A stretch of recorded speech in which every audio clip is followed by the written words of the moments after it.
Cerita ini berawal ketika aku memasak 7 lauk, dan baru saja menatanya di meja makan. Ibu mertuaku, tanpa mengucap sepatah kata pun, mengemas 4 porsi dan membawanya pergi untuk adik iparku. Aku tidak membantah, tidak membuat keributan. Hanya diam-diam membuang sisa 3 hidangan ke tempat sampah, lalu memutar badan dan memesan tiket kereta cepat Hush. Suamiku pulang dan panik, bukan main. Ada kalanya seorang wanita tidak menangis, tidak menyalahkan, tidak juga mengucapkan kata-kata kasar, tetapi hanya dari satu tindakan kecilnya saja, sudah cukup membuat seluruh keluarga menyadari bahwa mereka telah melampaui batas. Sore itu, Nita baru saja meletakkan hidangan terakhir di meja ketika ibu mertuanya diam-diam mengambil 4 kotak bekal dan membagi hampir seluruh makanan di meja, membawanya pergi untuk putrinya.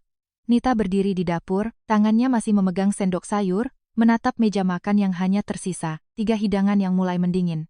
Tiba-tiba ia membuat keputusan yang membuat suaminya panik saat pulang ke rumah. Jika Anda mendengarkan kisah ini, sebelum kita mulai, luangkan sedikit waktu untuk berlangganan saluran ini, dan tekan tombol suka untuk mendukung kami. Sekaligus tinggalkan komentar dan beritahu kami dari mana Anda mendengarkan kisah ini.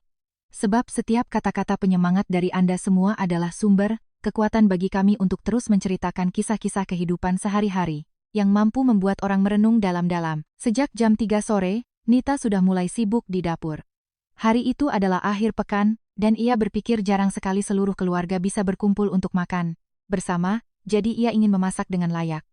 Ia turun tangan sendiri membuat 7 hidangan, ikan gurame asam manis, udang balado, iga bakar, tumis brokoli, bawang putih, telur dadar tomat, tumis kentang pedas, dan sup bening rumput laut. Setiap hidangan baru saja selesai dibumbui, uap panasnya masih mengepul seluruh rumah harum hingga orang yang berdiri di ruang tamu pun bisa mencium aromanya. 3 tahun menjadi menantu, ia sudah terbiasa mengurus makan malam sendirian, hanya berharap suaminya pulang kerja dan bisa menikmati makanan hangat. Jika ibu mertuanya menyukai masakannya, atau adik iparnya mampir untuk makan, ia tidak pernah pelit. Ia tidak pernah berpikir bahwa jerih payahnya harus dibalas. Namun setidaknya, ia selalu berharap orang-orang di rumah mengerti bahwa setiap hidangan itu mengandung waktu, uang, dan kasih sayangnya. Namun, Ibu Ratna, ibu mertuanya, baru saja melangkah ke meja makan dan tidak bertanya sepatah kata pun. Beliau membuka lemari, mengambil 4 kotak makanan plastik, meletakkannya dengan rapi di meja, lalu mulai mengambil lauk pauk, 1 kotak ikan, 1 kotak udang, 1 kotak iga, lalu ditambah sayuran dan lauk lainnya. Dalam sekejap, hampir setengah dari makanan itu sudah selesai dibagi. Nita berdiri di samping, tertegun menatapnya. Ibu sedang apa? Ibu Ratna masih dengan tenang menutup kotak makanan, seolah itu adalah hal yang sangat biasa. Nadia tadi telepon, katanya hari ini ngidam masakanmu. Ibu, bawakan sedikit untuknya. Setelah berbicara, beliau dengan hati-hati menata kotak-kotak itu ke dalam tas belanja, suaranya terdengar ringan. Anak itu tinggal sendiri. Makannya sering, tidak teratur. Kamu sebagai kakak ipar, mengalah sedikit pada adikmu tidak apa-apa kan? Nita menatap 4 kotak makanan di tangan ibu mertuanya, lalu menatap meja makan di depannya. 7 hidangan yang ia siapkan selama hampir 3 jam, hanya dalam beberapa menit sudah berkurang lebih dari separuhnya. Hal yang membuatnya kesal bukanlah beberapa porsi makanan, apalagi beberapa puluh ribu rupiah uang untuk membeli bahan bakunya, melainkan dari awal hingga akhir, Ibu Ratna tidak pernah bertanya apakah ia setuju atau tidak. Nita mengatupkan bibirnya, berusaha menelan kalimat yang tercekat di tenggorokannya. Tapi Bu, hari ini aku juga berniat memakan lauk ini. Ibu Ratna mengerutkan kening. Di rumah ini cuma ada beberapa orang, 3 lauk, sisanya apa tidak cukup? Kamu jadi menantu jangan terlalu perhitungan begitu. Kalimat itu diucapkan dengan lembut, namun jatuh ke hati Nita lebih berat dari teguran manapun. Ia tidak menjawab lagi. Ibu Ratna membawa tas makanan itu keluar pintu, sambil berjalan menelpon Nadia, suaranya riang seolah baru saja melakukan hal yang sangat wajar. Pintu tertutup, di ruang tamu hanya terdengar detak jam dinding yang beraturan. Nita berdiri di depan meja makan untuk waktu yang lama. Ia menatap piring telur tomat, piring, kentang, dan mangkuk sup yang tersisa. Tiba-tiba ia teringat pada waktu-waktu sebelumnya, ia juga pernah berdiri di dapur ini, memasak sampai punggungnya pegal, lalu mendengar kalimat yang sudah sangat familiar, namanya juga keluarga, mengalah sedikitlah. 3 tahun ini, ia sudah terlalu sering mengalah. Gaji bulanannya pernah ditahan oleh ibu mertuanya dengan alasan membantu mereka menabung. Setiap bulan, mertuanya hanya menyisakan sedikit uang saku yang sangat minim, bahkan untuk makan siang di luar saja Nita harus menghitung-hitung. Ketika Nadia ingin membuka usaha online shop, Ibu Ratna bahkan memaksa mereka untuk mengambil uang tabungan DP rumah, KPR, untuk dipinjamkan pada adik iparnya itu.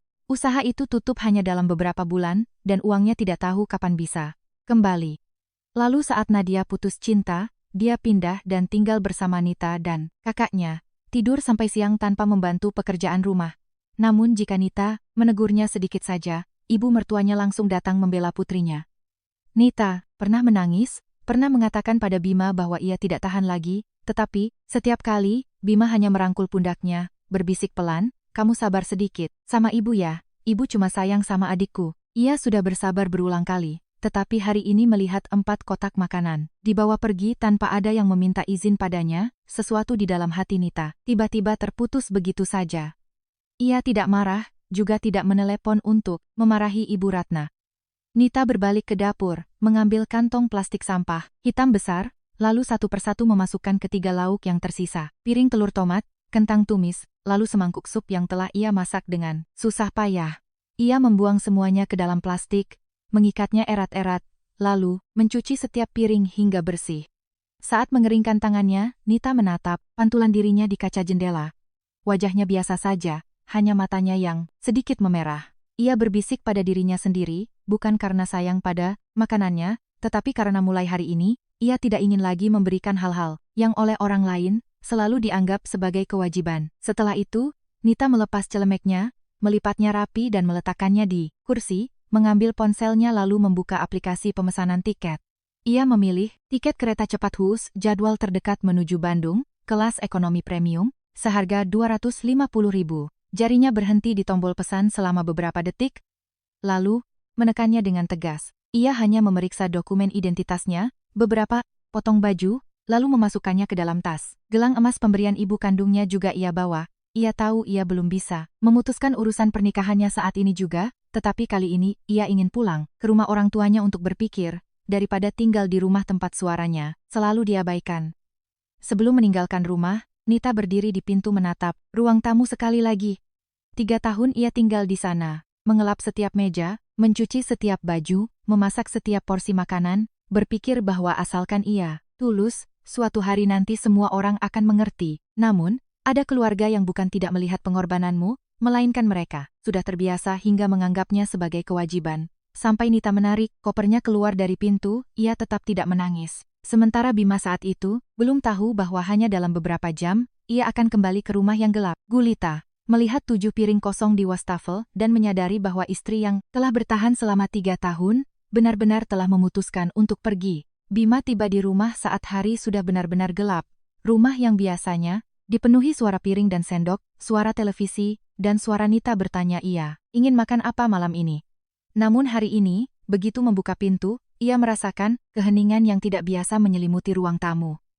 Lampu tidak menyala, meja makan kosong, dan di wastafel ada 7 piring bersih yang tertata rapi. Seolah-olah orang di rumah ini sengaja menghapus semua jejak makan malam yang belum sempat dimulai. Ia berdiri di ambang pintu selama beberapa detik tanpa sadar perasaan gelisah yang tak ia pahami muncul di hatinya. Ia lalu menyalakan lampu, melihat sekeliling, dan memanggil keras-keras, "Nita, kamu di mana?" Tidak ada jawaban. Bima berjalan ke kamar tidur, ruang tamu, lalu membuka pintu kamar mandi, tetapi di mana-mana hanya ada kekosongan. Sampai ia melihat celemek yang biasa dipakai Nita saat memasak terlipat rapi di kursi, barulah ia benar-benar panik. Sebab Nita adalah tipe orang yang jarang pergi dari rumah tanpa memberitahunya, apalagi pulang kampung pada malam hari, tanpa meninggalkan pesan apapun. Ia segera mengambil ponselnya dan menelepon istrinya. Nada sambung berbunyi cukup lama sebelum akhirnya diangkat. "Nita, kamu di mana?" "Di kereta." Bima tertegun. "Di kereta maksudnya apa? Kamu mau kemana?" "Pulang ke rumah, Ibu." "Kenapa? Apa yang terjadi?" Di seberang sana hening beberapa detik, lalu suara Nita terdengar sangat tenang. Sangat tenang hingga Bima yang mendengarnya semakin merasa gelisah. "Tanya saja pada ibumu." Setelah mengatakan itu, Nita mematikan telepon, membiarkan Bima berdiri di tengah ruang tamu, tangannya masih memegang ponsel, layarnya menyala di tengah kegelapan. Ia duduk di kursi, di kepalanya langsung terbayang kejadian sore tadi. Lalu seperti ada seutas tali yang menarik kembali ingatannya ke setiap kejadian selama 3 tahun terakhir. Hal-hal yang dulu selalu ia anggap sebagai konflik kecil dalam keluarga. Asalkan istrinya mengalah sedikit pada ibunya, sedikit pada adiknya, maka semuanya akan berlalu. Bima menelepon ibunya. Bu, hari ini ibu sama Nita ada masalah apa? Ibu Ratna di seberang sana terdengar bingung. Masalah apa? Ibu cuma bawa sedikit makanan buat Nadia. Aku tanya yang benar, ibu bilang apa ke dia? Bilang apa-apanya? Nadia bilang kepingin masakan ibu sekalian ambil beberapa lauk buat dibawa ke tempatnya.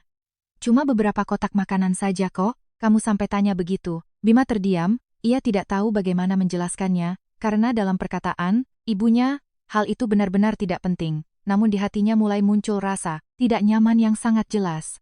Sebab jika itu hanya beberapa kotak makanan, mengapa Nita sampai pulang ke rumah ibunya malam ini juga? Bu, lain kali kalau ibu ambil barang atau makanan, tolong tanya Nita dulu ya. Ibu Ratna langsung mengubah nada suaranya. Kamu menasihati ibu?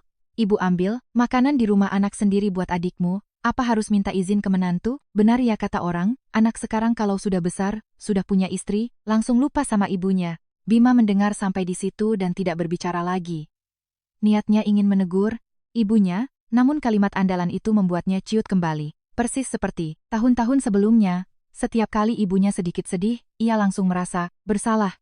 Akhirnya ia hanya berkata, ya sudah, ibu istirahat saja. Menutup telepon, Bima duduk cukup lama di kursi, lalu tanpa sadar teringat kalimat yang pernah diucapkan Nita belum lama ini, Mas, kalau ibu terus begini, aku benar-benar tidak tahan lagi. Waktu itu Bima hanya berpikir istrinya sedang merajuk, ia bahkan tersenyum dan berkata, kamu jangan mikir macam-macam, ibu itu cuma sayang sama Nadia. Entah sudah berapa kali ia mengucapkan kalimat itu, ia sendiri tidak ingat. Namun kali ini, rumah kosong di depannya membuatnya untuk pertama kali bertanya-tanya. Apakah kalimat itulah yang membuat istrinya putus asa? Sementara itu, di dalam kereta cepat Hush menuju Bandung, Nita duduk di dekat jendela melihat lampu-lampu jalanan bergerak mundur, pemandangan di luar semakin gelap. Namun di dalam hatinya, ia tidak merasa seringan yang ia bayangkan. Ia telah memutuskan untuk pergi, tetapi keluar dari pernikahan tidak pernah menjadi hal yang sederhana, terutama ketika orang yang ingin ia tinggalkan bukanlah orang yang sepenuhnya tidak ia cintai lagi, melainkan orang yang pernah ia jadikan tumpuan harapan. Ponselnya bergetar, ada pesan dari Bima. Sebenarnya apa yang terjadi? Bisa kamu jelaskan pelan-pelan padaku? Nita membuka pesan itu dan menatapnya lama, jarinya mengetik beberapa huruf lalu, menghapusnya lagi. Pada akhirnya ia hanya mengirim satu kalimat. Kalau kamu sudah benar-benar mengerti apa yang dilakukan ibumu, baru cari aku. Setelah mengirimnya, ia meletakkan ponselnya, menoleh melihat keluar jendela kaca. Tetapi kenangan-kenangan lama kembali bermunculan satu persatu. Tahun pertama setelah menikah, Ibu Ratna pernah mengusulkan untuk menyimpan gaji suami istri itu dengan alasan anak muda tidak tahu cara berhemat. Beliau akan membantu mengelola uang mereka agar nanti bisa beli rumah. Saat itu Bima mengira ibunya berniat baik dan menasihati Nita agar tidak keras kepala.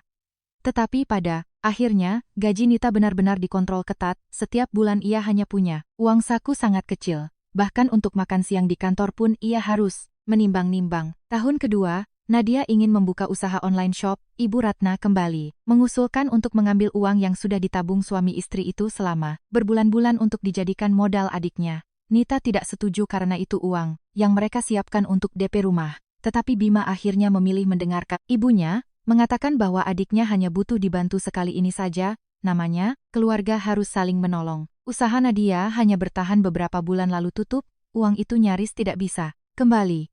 Sementara Ibu Ratna hanya mengatakan satu kalimat dengan entengnya, uang hilang ya sudah, sesama keluarga hitung-hitungan buat apa? Tahun ketiga, karena urusan pribadi, Nadia pindah dan tinggal bersama Bima dan Nita untuk sementara waktu, awalnya hanya beberapa minggu, tetapi berlanjut sampai setengah tahun. Pekerjaan rumah hampir sepenuhnya diurus oleh Nita. Ketika Nita memberinya saran atau teguran, Nadia langsung mencari ibunya untuk mengadu, dan Ibu Ratna langsung menelepon memarahi menantunya karena tidak mau mengalah pada adik ipar. Nita pernah menangis di kamar tidur, mengatakan pada Bima bahwa ia tidak ingin hidup seperti itu lagi.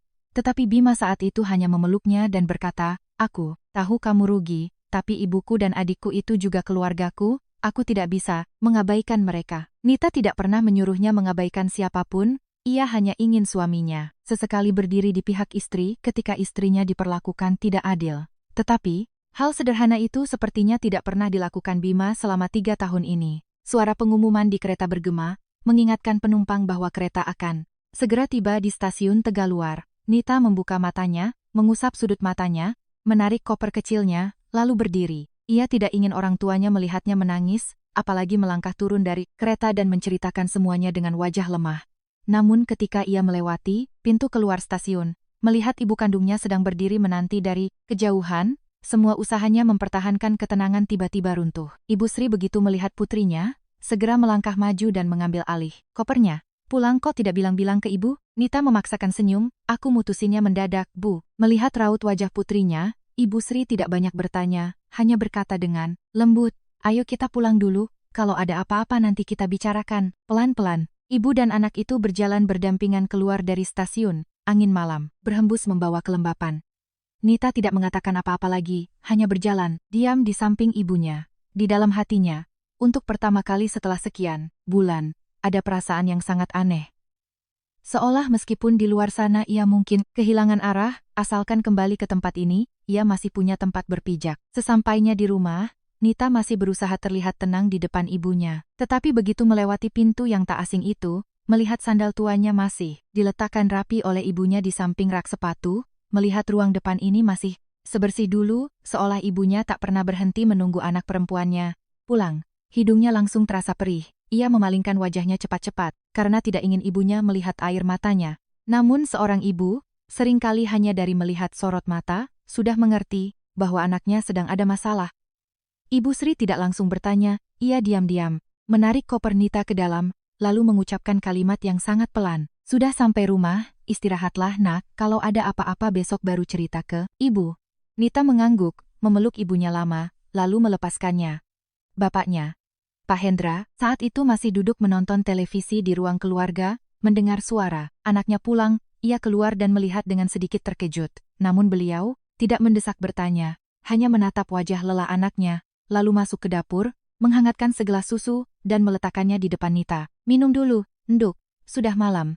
Kalau ada masalah besok pagi bapak sama ibu, dengarkan. Nita memegang gelas susu itu, hatinya tiba-tiba melunak. Karena di rumah mertua, setiap kali ia bersedih, orang-orang biasanya bertanya apa yang telah ia lakukan, sampai membuat mertuanya tidak senang. Namun di sini, orang tuanya hanya peduli. Apakah ia lelah, apakah ia butuh istirahat. Tidak ada yang memaksanya. Menjelaskan saat itu juga, apakah ia benar atau salah. Malam itu, Nita kembali ke kamar lamanya. Kamar kecil yang sejak hari ia menikah, masih dipertahankan ibunya apa adanya. Sesekali spraynya diganti, jendelanya dilap, rak bukunya dirapikan. Seolah selalu percaya bahwa suatu hari, nanti putrinya akan pulang menginap beberapa hari. Dan penantian diam-diam, itulah yang membuat Nita, tak lama setelah berbaring, akhirnya menangis. Ia menarik selimut menutupi wajahnya, tidak ingin orang tuanya mendengar isak tangisnya. Namun semakin ia menahannya, kejadian-kejadian selama 3 tahun ini, semakin terbayang jelas.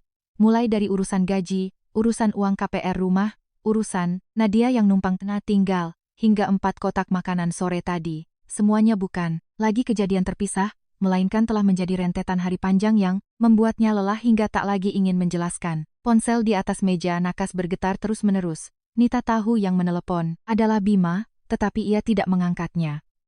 Saat layarnya menyala lagi, ia melihat pesan dari suaminya. Aku sudah tanya ibu bilang cuma bawa sedikit makanan buat Nadia. Cuma karena itu saja kamu sampai minggat ke rumah ibumu? Nita menatap kalimat itu lama sekali. Di dalam hatinya tidak ada lagi kemarahan, hanya ada kesedihan. Karena bahkan sampai saat ini, Bima hanya melihat urusan di depan mata, yakni beberapa kotak makanan, sedangkan Nita melihat 3 tahun masa. Lalu di belakangnya, pesan lain menyusul segera. Nita, kamu jangan begini terus, kamu bikin aku sangat serba salah kalau begini.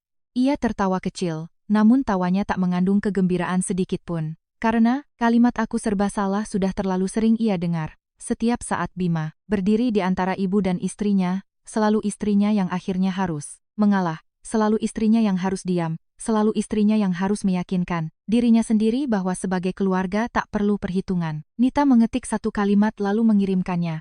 Mas, kamu tahu tidak, hari ini, aku masak 7 lauk, ibumu mengambil 4 bagian untuk dibawa buat Nadia tanpa tanya sepatah kata pun padaku.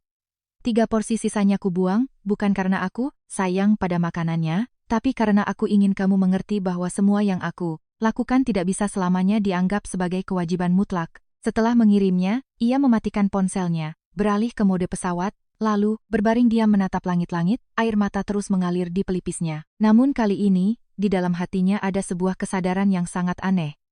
Seolah, setelah bertahun-tahun mencoba menjaga sebuah rumah tangga, akhirnya ia mulai berpikir untuk menyelamatkan dirinya sendiri. Keesokan paginya, Nita terbangun oleh suara pisau memotong sayuran dari arah dapur. Sinar matahari pagi menembus celah gorden, jatuh membentuk garis-garis di lantai kamar. Ia berbaring beberapa menit lagi sebelum duduk, menatap ponselnya, yang masih berada dalam mode pesawat. Ia tahu Bima pasti sudah berkali-kali menelepon, namun ia belum ingin membukanya. Sebab ia butuh waktu untuk tidak ditarik kembali oleh penjelasan-penjelasan, janji-janji, dan kalimat kamu tahan, sedikit lagi yang sudah sangat sering ia dengar. Ketika Nita turun ke dapur, Ibu Sri sedang mengupas bawang putih. Begitu melihat putrinya, beliau langsung menyapa. Sudah bangun? Cuci muka sana, sarapan, sebentar lagi matang. Nita duduk di samping ibunya, mengambil alih beberapa siung bawang putih. Biar aku yang kerjakan, Bu. Ibu dan anak itu tidak berbicara lagi, hanya terdengar suara pisau yang perlahan mengetuk talenan.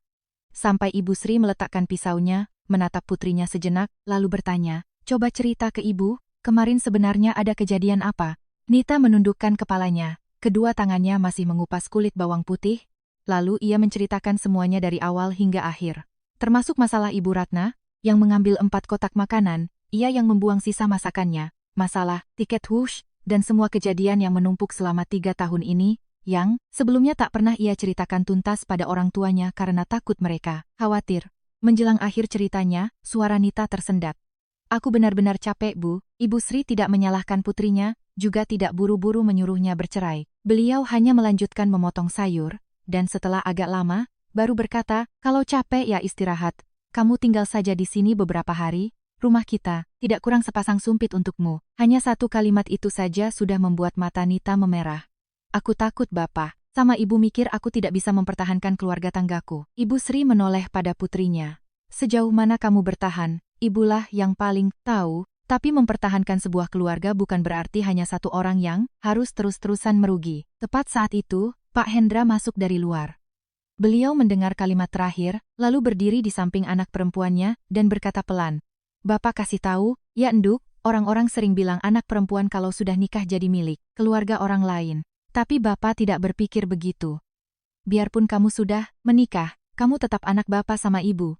Kapanpun kamu capek, pulang saja ke sini. Tidak ada yang bakal ngusir kamu. Nita tidak bisa menahannya lagi, ia menunduk dan menangis tepat di meja makan. Ibu Sri mengelus rambut putrinya, sementara Pak Hendra hanya duduk di samping, tanpa berkata apa-apa lagi. Karena ada saat-saat di mana orang tua tidak perlu memberikan nasihat, cukup membiarkan anak mereka tahu bahwa di belakangnya masih ada tempat yang siap menyambutnya pulang. Selesai sarapan, Nita duduk sendirian di balkon depan. Sinar matahari pagi yang lembut menerpa rambutnya. Untuk pertama kalinya setelah sekian lama, ia merasa dadanya bisa bernapas lega. Namun kedamaian itu tidak berlangsung lama karena bel pintu berbunyi. Ibu Sri yang sedang berada di dapur segera melap tangannya dan berjalan membuka pintu. Begitu melihat orang yang berdiri di luar, raut wajahnya langsung berubah, tegas. Itu adalah Bima. Ia berdiri di depan pintu dengan mata berkantung, wajah lelah, jelas semalaman hampir tidak tidur. Di tangannya tidak ada bunga, juga tidak ada buah tangan apa-apa, hanya membawa tas kecil.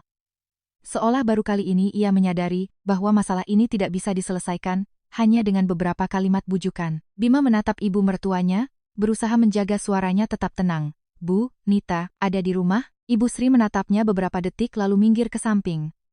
Ada, tapi dia sedang butuh ketenangan. Bima mengangguk pelan, melangkah masuk ke rumah, dan melihat Nita sedang duduk di balkon. Ia memperlambat langkahnya, di dalam hatinya ada rasa cemas sekaligus takut.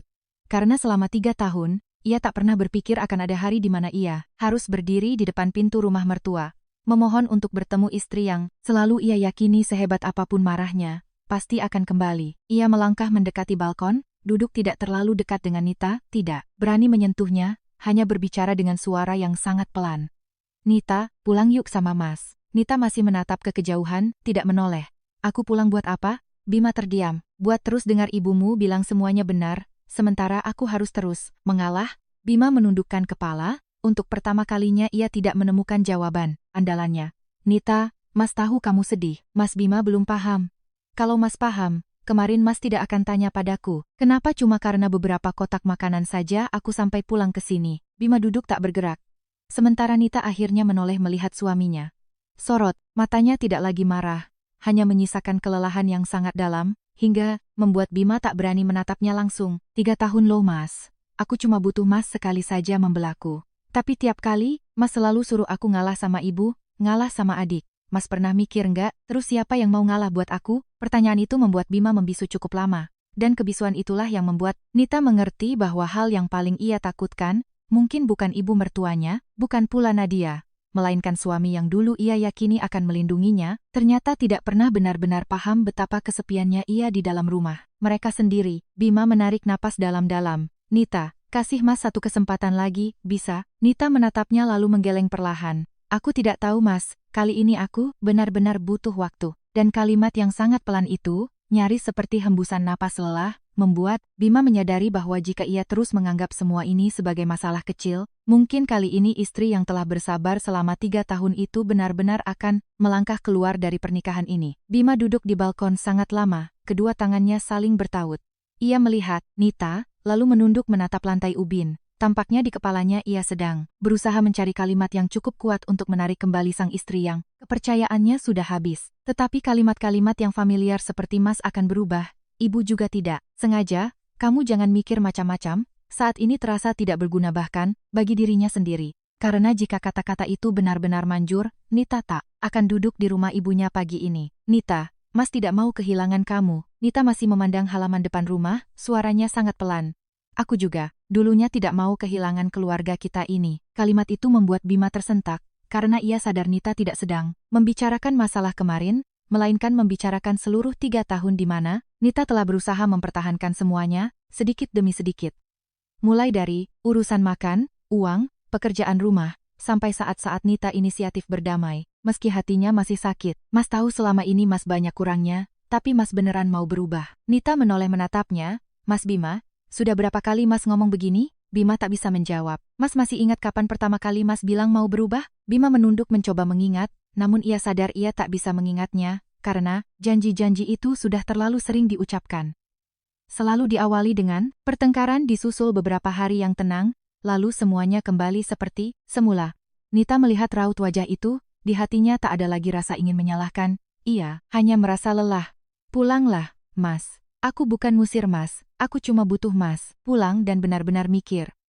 Jangan berdiri di depanku bilang hal-hal yang Mas sendiri tidak yakin bisa tepati. Bima duduk diam sejenak, akhirnya bertanya, terus Mas harus bagaimana? Nita menatapnya. Untuk pertama kalinya pagi itu, sorot matanya terlihat tegas. Kalau Mas mau menyelamatkan pernikahan ini, pertama-tama selesaikan dulu masalah di keluargamu. Jangan paksa aku pulang lalu harus menghadapi semuanya lagi. Mas harus ngomong sama ibu. Bima terdiam. Mas harus bikin ibu paham kalau aku ini istri Mas, bukan asisten rumah tangga. Uang kita harusnya jadi keputusan kita berdua. Barang di rumah nggak bisa, seenaknya dikasihkan ke siapapun tanpa nanya. Nadia itu memang adik Mas. Mas, boleh sayang sama dia. Tapi bukan berarti dia berhak anggap apa yang aku lakuin. Itu sebagai kewajibanku. Nita mengucapkannya perlahan, tidak dengan suara keras, namun setiap kata sangat jelas hingga Bima tidak bisa pura-pura tidak mengerti. Aku nggak nyuruh Mas buang ibu, nggak nyuruh buang adik Mas. Aku cuma mau Mas tahu di mana batasnya. Bima menatap istrinya, hatinya merasa malu sekaligus sakit. Karena ia tahu Nita benar. Dan hal yang paling menyedihkan adalah, seharusnya ia mengerti semua ini sejak lama. Bukan menunggu sampai Nita menarik kopernya ke rumah orang tuanya. Mas akan lakukannya. Nita menggeleng pelan. Jangan ngomong dulu Mas. Kali ini aku nggak butuh dengar janji Mas. Bima mendongak. Terus kamu maunya Mas ngapain? Lakukan saja, nanti aku akan lihat sendiri hasilnya. Bima duduk beberapa menit lagi, akhirnya berdiri, berpamitan pada ibu mertuanya, lalu berjalan menuju pintu. Namun sebelum pergi, ia menoleh menatap Nita sekali lagi, seolah ingin mengatakan sesuatu, namun akhirnya hanya diam, karena ia mengerti, untuk pertama kalinya dalam 3 tahun, istrinya tidak lagi butuh dibujuk dengan kata-kata. Pintu tertutup. Nita berdiri di balkon melihat bayangan suaminya menjauh. Sampai Bima tak terlihat lagi, barulah ia menghembuskan napas panjang. Saat itulah, matanya memerah. Tetapi ia tidak menangis, hanya berdiri diam cukup lama, karena ia tahu ia masih punya perasaan pada Bima. Jika ia sepenuhnya sudah tidak cinta, mungkin segalanya akan jauh lebih mudah. Ia cukup berbalik dan pergi. Namun, justru karena masih sayang, makanya ia merasa sakit. Justru karena pernah percaya Makanya setiap kekecewaan membuatnya sangat lelah. Ibu Sri keluar dari dalam rumah, tidak bertanya apa yang Bima katakan, hanya berdiri di samping anak perempuannya. Kamu nggak apa-apa, Nduk? Nita mengangguk. Aku nggak apa-apa, Bu. Ibu Sri menatapnya, lalu berkata, kamu jangan bikin keputusan besar pas lagi, terlalu sedih. Kasih waktu ke dirimu sendiri beberapa hari buat tenang. Kalau, setelah beberapa hari kamu masih tetap mau pisah, ya sudah, saat itulah kamu melangkah. Nita menyandarkan kepalanya ke bahu ibunya. Aku ngerti, Bu. Hari-hari berikutnya, Bima menelepon Nita setiap hari. Kadang pagi, kadang saat pulang kerja. Namun Nita tidak lagi mengangkat teleponnya sesering dulu. Ia hanya menghidupkan ponsel sekali saat malam untuk melihat pesan, lalu membalas hal-hal yang benar-benar penting. Karena ia ingin melihat tindakan Bima, bukan hidup dengan janji-janjinya lagi. Bima memberitahunya bahwa ia sudah bicara pada ibunya. Ibu Ratna awalnya masih merasa tidak melakukan kesalahan apa-apa. Beliau bahkan menyalahkan Bima, karena menantunya hanya gara-gara beberapa kotak makanan sampai pulang ke rumah orang tuanya. Tetapi kali ini, Bima tidak diam seperti sebelumnya. Bu, kejadian kemarin bukan cuma soal kotak makanan. Ibu mau kasih ke Nadia. Ibu, bisa tanya Nita dulu. Bima rasa itu tidak susah. Ibu Ratna mendengarnya dan tidak senang. Kamu sudah punya istri, lupa sama ibu? Bima tidak lupa sama ibu, tapi Nita itu juga istri Bima. Itu adalah pertama kalinya Bima mengucapkan kalimat tersebut secara tegas di depan ibunya. Dan meskipun Ibu Ratna tidak langsung menerimanya, setidaknya Bima sudah mulai mengerti bahwa jika ia terus menghindar, masalah tidak akan pernah selesai. Nadia juga diminta oleh Bima untuk pindah dan hidup mandiri. Ia beralasan jika adiknya butuh bantuan, ia akan bantu semampunya, tetapi ia tidak bisa membiarkan Nita sendirian menanggung pekerjaan rumah dan biaya pengeluaran ekstra. Ibu Ratna marah mendengarnya, namun Bima tetap teguh. Bahkan, ia juga mulai mengecek kembali uang yang dulu dipinjamkan pada Nadia, uang tabungan KPR yang sudah berulang kali diingatkan oleh Nita. Jika hal-hal ini terjadi beberapa bulan yang lalu, mungkin Nita akan senang. Namun sekarang, ia hanya mendengarkan cerita Bima dengan tenang, karena di dalam hatinya sudah ada ketakutan lain. Bima mungkin hanya berusaha karena takut kehilangannya, bukan benar-benar berubah dari dalam. Suatu sore, saat Nita sedang duduk di balkon membaca buku, ponselnya berbunyi. Ada nomor tak dikenal. Ia ragu-ragu beberapa detik lalu mengangkatnya. Halo, ini Mbak Nita kan? Iya, dengan saya sendiri. Mbak, saya tetangga kompleks, rumah mertua Mbak. Nama saya Bu Tati. Mbak masih ingat saya? Nita tercengang, setelah beberapa detik baru ia ingat ibu-ibu yang beberapa kali ditemuinya di kompleks. Oh iya, ingat Bu. Di seberang sana, Ibu Tati terdiam sebentar lalu berkata, Mbak jangan marah ya, saya ngomong begini, tapi saya pikir Mbak harus tahu. Beberapa hari ini mertua, Mbak ngomong ke orang-orang di kompleks kalau Mbak kabur dari rumah cuma gara-gara makanan, beliau juga bilang Mbak menantu yang gak tahu diuntung. Nita memegang ponsel, jarinya sedikit mengencang, tetapi suaranya tetap tenang. Ibu nelpon saya cuma buat ngasih tahu ini. Iya Mbak, saya lihat Mbak orangnya baik-baik, makanya saya cuma mau kasih tahu aja. Buat kedepannya, keputusannya ya terserah Mbak Nita. Nita mengucapkan terima kasih lalu mematikan telepon. Tapi kali ini ia tidak menangis, tidak juga menelepon Bima untuk bertanya apa yang dikatakan Bima pada ibunya. Ia hanya duduk diam menatap halaman buku di depannya tanpa bisa membaca satu kata pun. Karena ia baru saja menyadari satu hal yang sangat penting. Bima mungkin bisa mengubah sikapnya pada Nita dalam beberapa hari, tapi untuk mengubah cara pandang keluarga suaminya terhadap dirinya, tidak bisa hanya mengandalkan beberapa patah kata Bima. Malam harinya, Bima kembali menelepon. Nita, hari ini aku mau bilang satu hal. Katakanlah, ibu memang masih marah. Tapi aku sudah bilang ke ibu, kalau ibu tidak bisa menghargai kamu, aku tidak akan bawa kamu pulang dulu. Aku mau selesaikan urusan ini sampai beres baru jemput kamu. Nita terdiam lama. Mas benar-benar mikir begitu? Iya. Mas mikir ini, matang-matang. Mas Bima, aku hargai apa yang Mas lakukan, tapi aku masih belum bisa pulang. Mas mengerti. Untuk pertama kalinya, Bima tidak memaksanya, tidak menuduhnya egois, dan tidak menyinggung soal betapa serba salah dirinya. Sebelum menutup telepon, Bima hanya berkata, kamu tinggal saja di rumah. Bapak Ibu beberapa hari, Mas akan bereskan urusan ini sendiri. Nita meletakkan ponselnya, di dalam hatinya ada sedikit goyahan. Namun sebelum, ia sempat berpikir lebih jauh, ibunya masuk dari luar, membawa sebuah kotak kecil. Ibu nemu ini di laci lamamu, Nduk. Nita membukanya, di dalamnya ada foto pernikahannya dengan Bima 3 tahun lalu. Keduanya tersenyum sangat lebar saat itu, matanya penuh harapan, sama sekali. Tidak tahu seperti apa hari-hari pernikahan mereka ke depannya. Nita memegang foto itu, melihatnya sangat lama, lalu pelan-pelan berkata, "Bu, kalau sebuah pernikahan sudah sampai di titik ini, kira-kira masih bisa diselamatkan nggak?" Ibu Sri tidak langsung menjawab, hanya duduk di samping putrinya, dan berkata, lembut, "Bisa diselamatkan atau tidak?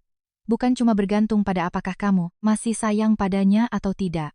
Tapi bergantung pada apakah orang itu benar-benar tahu caranya menjaga kamu atau tidak." Malam itu, Nita meletakkan foto pernikahannya di atas meja. Untuk pertama kalinya, muncul sebuah pemikiran di kepalanya yang sebelumnya tak berani ia bayangkan. Bagaimana jika Bima benar-benar berubah? Dan bagaimana jika dia tetap tidak bisa berubah? Pertanyaan itu membuatnya sadar bahwa beberapa hari ke depan akan menjadi penentu bagi pernikahan ini. Sore itu di sebuah kafe, Nita sudah duduk bersama seorang pengacara.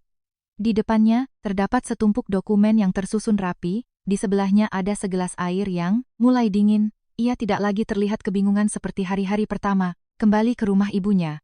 Sebaliknya, sorot matanya begitu tenang, hingga Bima sendiri menyadari bahwa wanita di hadapannya ini benar-benar telah berubah. Bukan karena ia sudah tidak merasa sakit, melainkan karena ia sudah terluka, terlalu lama. Hingga akhirnya ia paham, jika terus menunggu orang lain berubah, mungkin seumur hidup ia tak akan bisa menjalani hidup sesuai dengan keinginannya. Bima menarik kursi dan duduk. Ia menatap Nita cukup lama sebelum bertanya, "Kamu sudah benar-benar memutuskannya?" Nita tidak menghindari tatapannya. "Aku sudah memutuskannya." Bima menundukkan kepala, kedua tangannya bertumpu di atas meja, lama tidak berbicara. Lalu ia mengeluarkan beberapa lembar kertas dari tasnya. "Aku sudah bicara dengan pengacaraku. Aku setuju untuk cerai." Nita menghembuskan napas pelan. Di dalam hatinya ada kehampaan yang sangat aneh. Ia pernah membayangkan momen ini berkali-kali. Ia pikir ia akan sangat kesakitan, akan menangis, akan mencoba memohon. Namun saat momen ini benar-benar datang, ia hanya merasa tenang. Seperti seseorang yang sudah berdiri di depan pintu yang tertutup terlalu lama, dan akhirnya memiliki cukup keberanian untuk membukanya sendiri dengan tangannya. Pengacara bertanya dengan lembut, "Pak Bima, sebelum menandatangani ini, kedua belah pihak perlu menyepakati soal pembagian harta, uang tabungan, dan kewajiban finansial bersama. Jika ada yang belum disepakati, bisa dibicarakan sekarang." Bima mengangguk, lalu melihat ke arah Nita.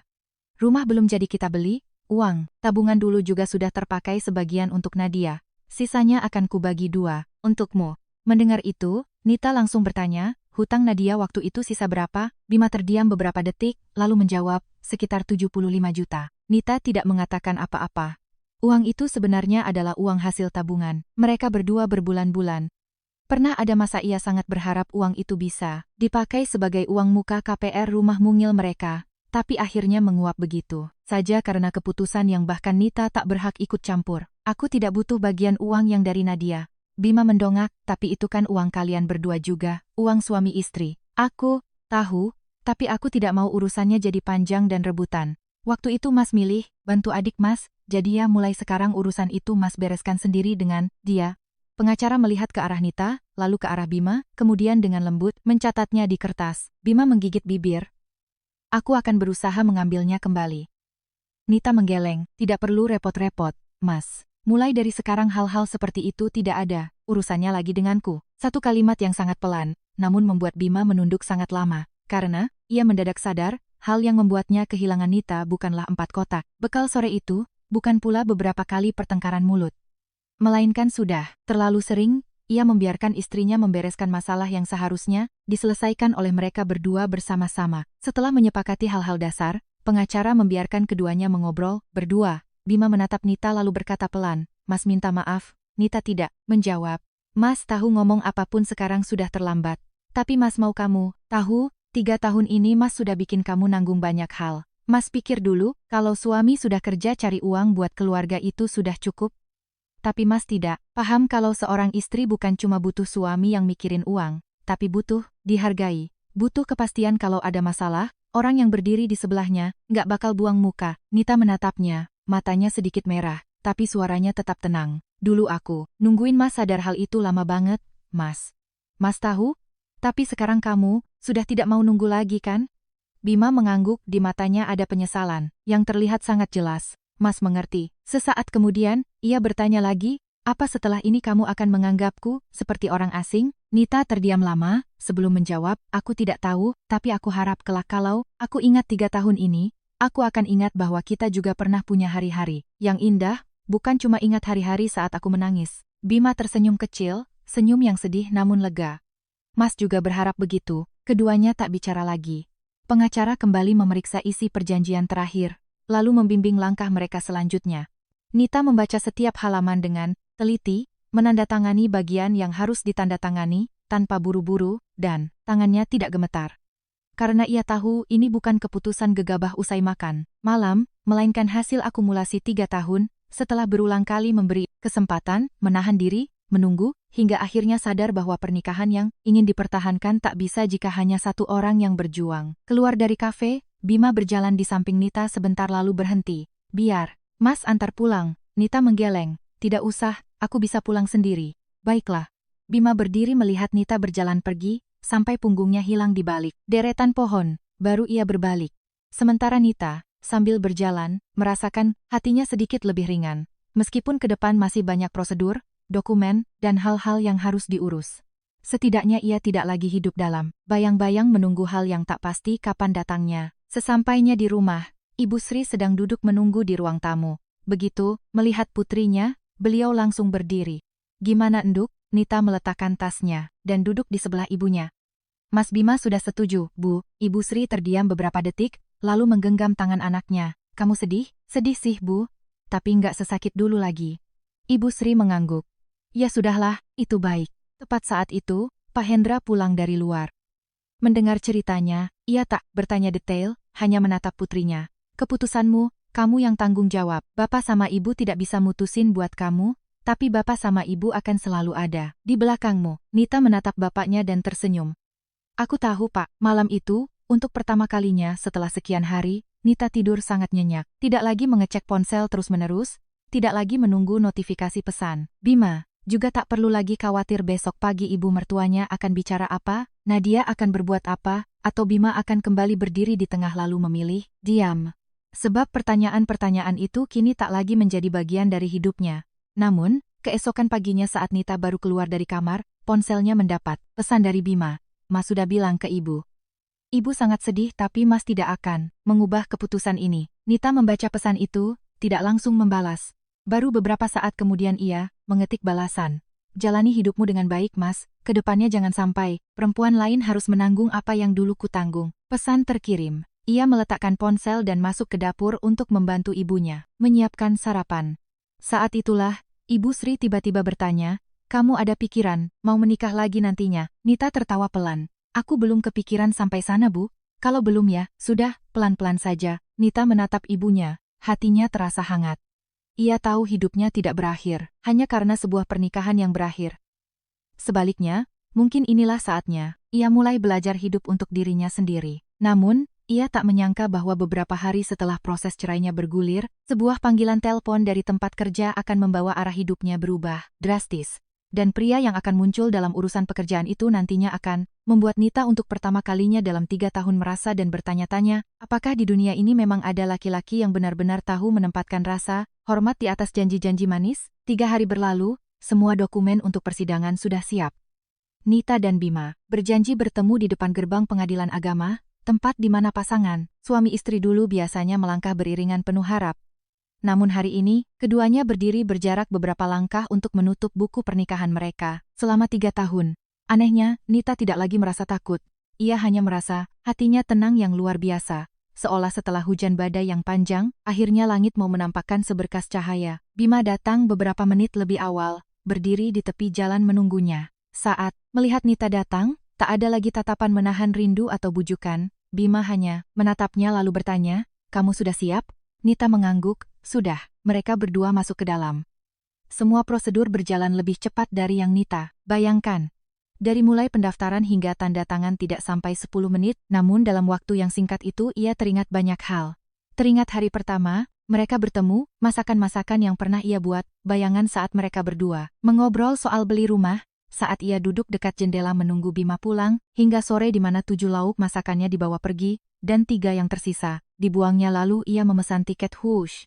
Ia sadar, pernikahannya sudah tamat, sejak lama, hanya saja baru hari ini ia berani mengakuinya. Ketika dokumen sudah diterima, Bima memandangnya sejenak. Nanti, jaga dirimu, baik-baik ya. Nita mengangguk. Mas Bima juga. Mereka melangkah keluar gerbang, berhenti di tepi jalan. Bima melangkah ke satu arah, Nita ke arah lain. Tidak ada yang menoleh ke belakang, karena kadang, perpisahan tak butuh kalimat saling menyalahkan. Cukup saling tahu bahwa mulai detik ini, arah hidup masing-masing ditentukan oleh diri sendiri. Nita berdiri di pinggir jalan lalu menelepon ibunya. Bu, sudah selesai. Di seberang sana hening sebentar. Pulanglah, Nduk. Ibu sudah masakan makanan buat kamu.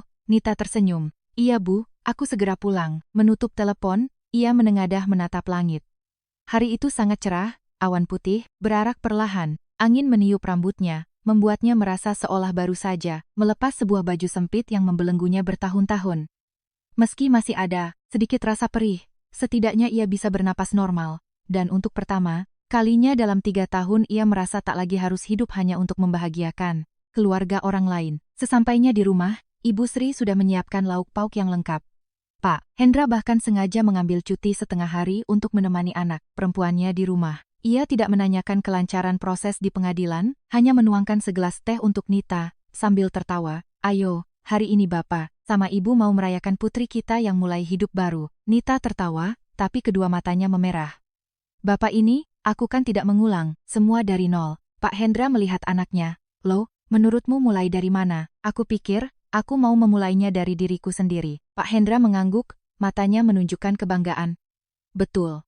Mulai sekarang, kamu hiduplah yang benar, kerja yang rajin, urus dirimu sendiri. Kalau soal masa depan, itu urusan nanti. Makan siang hari itu bebas dari keluhan. Tak ada yang menyebut Ibu Ratna, tak ada yang menyinggung Nadia. Keluarganya hanya mengobrol hal-hal biasa. Pak Hendra cerita soal temannya yang jago main catur di taman, Ibu Sri cerita soal harga sayur di pasar, sementara Nita hanya mendengar dan sesekali tertawa. Ia kembali menemukan perasaan yang sudah sangat lama hilang, perasaan bisa hidup dalam keluarga tanpa harus was-was mengatur setiap ucapan. Sehabis makan, Nita kembali ke kamar, membuka laptop, dan mulai mencari pekerjaan.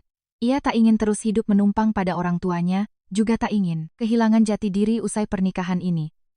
Di 3 tahun belakangan, karena urusan uang gajinya selalu dikendalikan orang lain, ia paham betul seorang perempuan, menikah atau tidak, harus punya pekerjaan, punya uang sendiri, dan punya hak untuk memutuskan hidupnya. Ia merevisi CV, mencari lowongan yang sesuai, lalu mengirimkannya. Awalnya tidak banyak balasan. Kadang ia duduk di depan laptop sampai larut malam tanpa satupun panggilan telepon. Namun Nita tidak menyerah, sebab masa lalu telah menempanya, jadi lebih kuat dari ini. Beberapa hari kemudian, ada sebuah perusahaan memanggilnya untuk wawancara. Nita bersiap sebaik mungkin, mulai dari pakaian, berkas, hingga pertanyaan-pertanyaan yang mungkin ditanyakan. Pagi itu, ia bangun lebih pagi, menyeduh segelas susu, berdiri di depan cermin, lalu berbisik pada dirinya sendiri, Nita, kali ini, jangan takut, kamu pasti bisa. Sesi wawancara berjalan mulus. Manajernya menanyakan soal pengalamannya, cara menyelesaikan masalah, dan koordinasi dengan rekan kerja. Nita menjawab tenang, tidak berlebihan, hanya menceritakan apa yang ia tahu dan yang pernah ia kerjakan. Di penghujung sesi, manajer itu melihat berkasnya lagi lalu berkata, menurut kami pengalaman Anda cukup cocok. Jika Anda tidak ada kendala, minggu depan sudah bisa mulai bekerja. Nita tertegun beberapa detik. Maksud Bapak, saya diterima? Manajernya tersenyum. Benar sekali. Selamat datang di perusahaan kami. Melangkah keluar gedung, Nita berdiri di bawah sinar matahari. Perasaannya meluap gembira hingga ia segera menelepon ibunya. Bu, aku diterima kerja. Ibu Sri tertawa di ujung sana. Masa? Wah, bagus banget. Kalau begitu malam ini Ibu, masakan makanan kesukaanmu. Nita tersenyum sampai matanya menyipit. Iya, malam ini aku mau makan masakan Ibu. Pak Hendra juga pulang cepat hari itu, bahkan membeli sebotol sirup untuk momen spesial. Mereka duduk merayakan pekerjaan baru Nita. Nita memandang kedua orang tuanya dan membatin. Mungkin hidup ini tidak selamanya merenggut hal dari kita. Kadang ia memaksa kita keluar dari tempat yang sudah tak cocok, untuk kemudian mengembalikan kita pada jalan lain yang lebih baik. Malam itu, setelah orang tuanya tidur, Nita belum tidur. Ia membuka laptop, mempelajari tentang pekerjaan barunya, mencatat hal-hal penting untuk hari pertamanya, dan membaca dokumen hingga tengah malam. Saat berbaring di kasur, ia memandang bulan dari balik jendela dan bergumam, besok pasti lebih baik. Pagi pertama bekerja, Nita bangun sangat pagi. Berpakaian sederhana tapi rapi, sarapan bersama ibunya lalu berangkat ke kantor. Awalnya ia agak gugup saat masuk gedung, tapi setelah beberapa jam ngobrol dengan rekan kerjanya, rasa asing itu memudar. Teman-temannya ramah, pekerjaannya juga sesuai kemampuannya. Dan yang paling penting, tak ada yang menanyakan kenapa ia yang sudah pernah nikah malah pulang ke rumah orang tua, tak ada yang menyuruhnya mengalah, dan tak ada yang menganggap totalitasnya sebagai kewajiban belaka. Siang itu, seorang rekan kerja perempuan bernama Vina datang membawa nampan, makanan, duduk di hadapannya. "Mbak Nita, hari Sabtu ini kantor ada acara, kumpul-kumpul santai, ikut yuk." Nita agak terkejut. "Kumpul-kumpul apa ya?"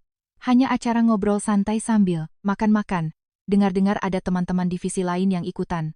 Bahkan, baru gabung, ikut aja biar seru." Nita hendak menolak. Setelah keluar dari rumah mertua, ia jadi terbiasa menutup diri dan berhati-hati dalam pergaulan. Tapi melihat wajah ramah Vina, Nita teringat ucapan ibunya bahwa hidup tak perlu buru-buru, pelan-pelan saja, melangkah maju. Ia akhirnya mengangguk. "Boleh deh, Sabtu aku ikut." Namun ia tak tahu, keputusannya yang biasa saja itu justru akan mempertemukannya dengan seorang pria bernama Rian. Seseorang yang kelak tidak mempedulikan status, jandanya, tak ingin tahu masa lalunya yang pahit, namun hanya melihat ketulusan. Nita lalu memberinya rasa hormat, hal yang dulu Nita kira takkan pernah ia rasakan lagi. Tapi sebelum hari Sabtu itu tiba, Nita masih dihadapkan pada satu urusan yang belum tuntas. Meski surat cerai sudah ditandatangani, Bima belum bisa lepas total dari hidupnya. Sebuah panggilan telepon tiba-tiba dari Bima. Saat Nita perlahan membaik, membuat Nita harus kembali memilih antara masa lalu atau masa depan. Pagi itu, saikat bunga matahari kecil tergeletak di meja kerja Nita dan membuatnya tersenyum ceria. Bukan karena harganya, tapi setelah sekian lama, akhirnya ada orang yang menaruh perhatian padanya dengan cara lembut, tanpa pamrih, tanpa syarat apapun. Namun saat ia hendak menyimpan kartu ucapannya ke laci, ponselnya bergetar. Layar menampilkan deretan nomor yang sangat familiar. "Selama 3 tahun ini," Bima memanggil. Dalam hitungan detik, rasa hangat di dadanya sirna ditutupi bayang-bayang kelam masa lalu. Nita tak segera mengangkat. Saat dering kedua, ia berjalan ke lorong, berdiri di dekat jendela lalu menjawabnya. "Ada apa, Mas Bima?" Hening beberapa saat sebelum suara Bima terdengar lelah. "Nita, aku tahu kamu lagi kerja. Aku cuma mau ngomong sedikit. Kalau urusan surat menyurat, Mas hubungi pengacara saja. Kalau urusan lain, kurasa kita tidak perlu bicara lagi." "Bukan urusan surat menyurat." Nita mengerutkan kening. "Terus Mas nelpon ada perlu apa?" "Aku mau minta maaf." Nita diam memandang gedung-gedung bertingkat dari balik kaca jendela. Di hatinya, tak ada rasa sakit lagi, tapi juga tak ada rasa terenyuh. Permintaan maaf ini sudah terlalu sering ia dengar, hingga tak ada lagi kekuatannya. "Mas, kita sudah cerai. Aku tahu. Terus mau ngomong apa lagi? Aku cuma mau bilang kalau akhir-akhir ini aku banyak mikir. Aku tahu salahku di mana. Aku juga sadar kalau ibu dan Nadia sudah bikin kamu banyak menderita. Seharusnya aku tak membiarkanmu ngadepin mereka sendirian." Nita menghela napas. "Mas Bima baru tahu itu sekarang, sudah terlambat." "Aku tahu, tapi aku tetap mau kamu dengar." "Sudah ku dengar." "Nita, kamu lagi dekat dengan seseorang?" Pertanyaan itu membuat Nita terdiam sejenak. Ia melihat bunga di atas mejanya, dari kejauhan, sudut bibirnya sedikit terangkat namun suaranya tetap datar. "Itu nggak ada hubungannya dengan Mas. Aku cuma nanya aja. Mas, setelah kita cerai, kita punya hidup masing-masing. Mas nggak perlu tahu aku ketemu siapa, aku juga tak perlu tahu Mas hidup kayak apa. Itu lebih baik buat kita." Bima terdiam cukup lama. "Aku ngerti." Saat Nita mau menutup telepon, Bima bicara lagi, "Tapi aku mau kamu tahu, kalau suatu saat kamu ada masalah, kamu bisa telepon aku." Nita tak menanggapi tawarannya. Ia hanya bilang, "Mas juga, jaga diri." Lalu ia menutup telepon. Berdiri sebentar sebelum kembali ke meja kerja. Kali ini hatinya tak lagi kacau balau. Ia sadar ia benar-benar sudah beranjak jauh. Dulu, jika Bima nelpon sekali saja, pikirannya bisa kacau seharian. Hari ini ia hanya butuh beberapa menit untuk kembali fokus kerja. Saat jam istirahat makan siang, Vina menghampiri begitu melihat bunga itu. "Cie, Mbak Nita, akhirnya jujur juga." Nita tertawa. "Jujur apanya?" "Itu bunga dari siapa hayo? Pagi-pagi ada di meja pakai kartu ucapan romantis segala." Nita pura-pura santai. "Dari teman aja kok." "Teman kok romantis amat pagi-pagi udah kirim bunga?" Belum sempat Nita menjawab, teman sekantor lain sudah ikut menggoda. Ia hanya tertawa-tawa saja mencari topik lain soal kerjaan, tapi hatinya merasa rona, merah yang sudah lama tak ia rasakan. Siang itu Rian datang menjemput seperti janji sebelumnya. Ia tak telepon, berkali-kali saat di lobi, hanya kirim satu pesan. Saya sudah sampai. Tidak, usah buru-buru. Nita membacanya lalu turun. Rian tersenyum melihatnya. Mau, makan apa? Apa aja boleh. Rian tertawa, kalimat ini udah sering dengar nih. Tapi hari ini saya nggak kasih pilihan apa aja lagi. Saya tahu ada warung mie, ayam dan bakmi sapi enak di dekat sini, kalau kamu nggak suka kita bisa ganti tempat. Nita terkejut sedikit lalu tertawa. Boleh deh, kamu aja yang milih. Mereka berjalan kaki ke kedai bakmi yang kecil, tidak mewah tapi sangat bersih. Rian bilang, saya sering kesini soalnya bakmi daging sapinya enak banget. Nita mencobanya lalu mengangguk. Beneran enak. Tuh kan, saya nggak bohong. Kamu nggak takut saya nggak cocok sama makanannya? Kalau nggak cocok ya ganti menu lain.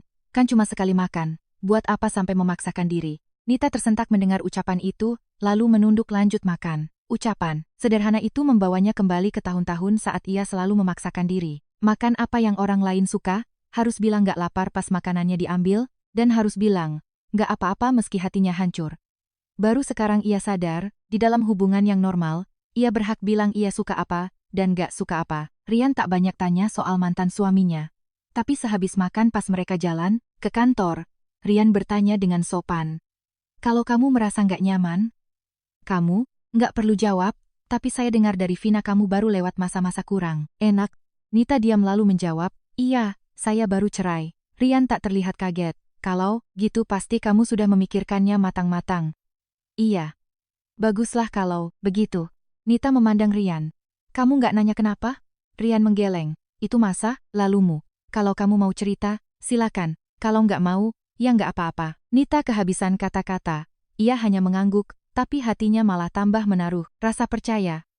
Dulu ia kira orang baru akan peduli kalau tahu semua masa lalu pahit kita. Namun Rian mengajarkannya bahwa menghargai seseorang kadang berarti, tahu kapan harus berhenti bertanya sebelum orang itu siap cerita. Sore harinya kerjaan agak padat. Saat pulang, Rian kembali ngecat. Hari ini, pulang naik apa? Naik KRL, ojol sendiri. Oke, kabari kalau sudah sampai rumah. Nita membalas, gak usah nungguin. Rian jawab, saya bukan nunggu, saya cuma mau pastiin kamu selamat sampai tujuan. Nita tertawa, memasukkan HP ke tas lalu keluar. Tapi saat tiba di gerbang kantor, ia melihat siluet familiar di seberang jalan. Bima. Ia tak mendekat, hanya melihat Nita dari jauh. Sepertinya sudah lama menunggu. Saat pandangan mereka bertemu, Nita otomatis berhenti. Bima melihat Rian berdiri tak jauh dari Nita, matanya langsung berubah. Tapi ia tak menghampiri, hanya balik badan dan pergi meninggalkan Nita dengan perasaan yang sulit diungkapkan.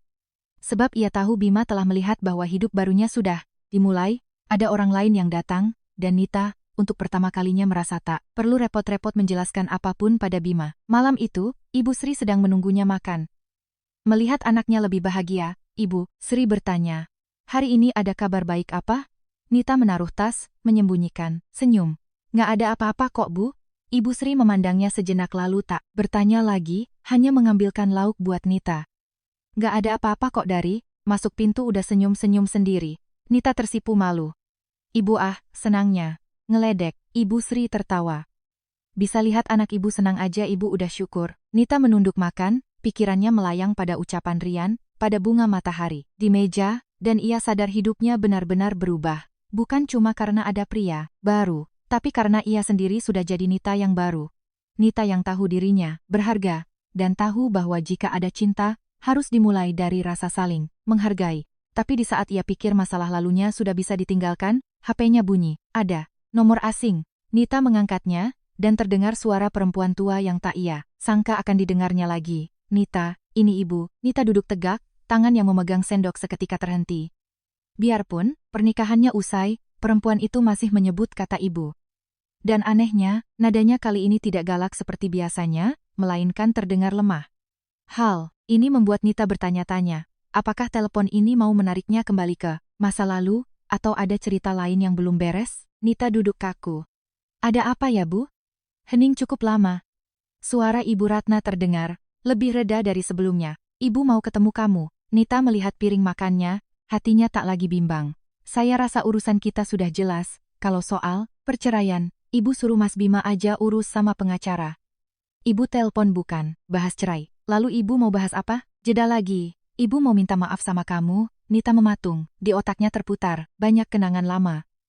Saat ia pertama kali masuk rumah mertua, soal gaji, bulanannya yang dipertanyakan, soal mertuanya seenaknya ambil uang KPR, soal adik iparnya bikin gara-gara terus ia yang harus ngalah, sampai puncaknya saat ia masak 7 lauk sore itu, dan yang sisa cuma 3. Semua itu kayak buku tebal yang catatannya kepenuhan, gak bakal lunas cuma dengan kata maaf. Bu, makasih udah ngomong begitu, tapi saya pikir sekarang kita gak perlu ketemu. Ibu tahu kamu gak mau ketemu ibu, tapi ibu cuma mau ngomong. Sebentar. Nita diam. Ibu sadar belakangan ini perlakuan ibu salah ke kamu.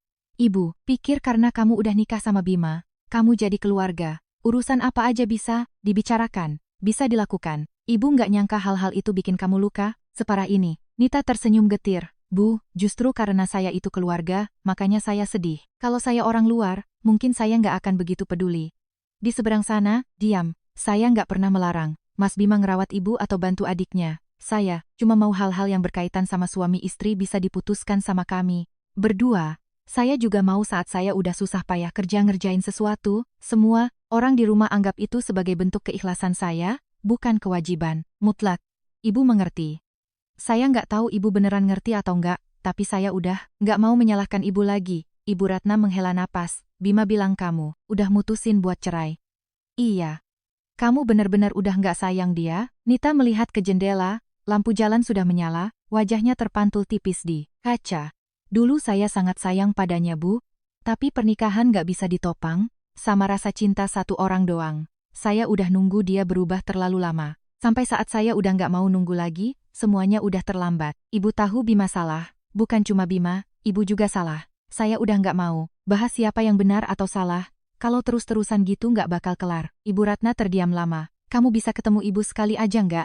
Nita mikir, sejenak. Boleh. Tapi kita ketemuan di luar, dan saya nggak mau ngobrol terlalu lama. Baiklah, ibu setuju. Telepon ditutup. Nita duduk terdiam. Ibu Sri melihat raut muka Nita dan bertanya. Siapa yang nelpon Duk? Mantan ibu mertuaku Bu. Ibu Sri kaget. Ada urusan apa? Mau ketemu? Katanya mau minta maaf. Ibu Sri nggak maksa Nita pergi atau melarang. Beliau nyodorin mangkok sup. Kalau kamu mau ketemu, ya temui. Tapi ingat, kamu nggak ngutang pernikahan ke siapapun, kamu juga nggak berutang harus balik lagi cuma karena orang minta. Maaf, Nita mengangguk. Aku tahu kok, Bu. Esoknya, Nita janjian sama Ibu Ratna di sebuah kedai kopi yang sepi dekat rumah. Ia datang lebih dulu, duduk di sudut dekat jendela, perasaannya deg-degan tapi tak takut.